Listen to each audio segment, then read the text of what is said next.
When you have long-term rentals, short-term rentals, and personal assets, and you want to avoid the probate process and have asset protection, how do you set all of this up? Now, the problem is when you hold these assets in your personal name, which is pretty standard, you're going to not have asset protection. So if a lawsuit comes after one property, that lawsuit can come after all of the properties. If you pass away with those assets in your personal name, they will all have to go through the probate process. The problem here is that the probate process with this setup is going to be much more expensive and take much longer to happen. Also, if your properties are out of state, you have to open up multiple sets of probate, and that's going to jack up the cost of probate and the timeline for probate.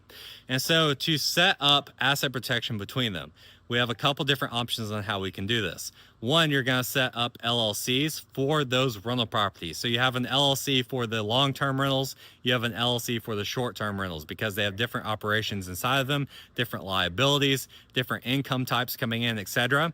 And then when you have a lawsuit come after one of those LLCs, the lawsuit is isolated to that LLC.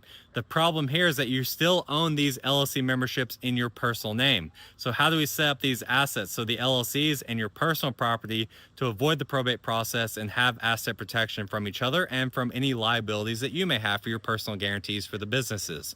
And so you can put the LLC membership and your personal assets inside of an irrevocable trust that will give all of those assets asset protection from you as an individual.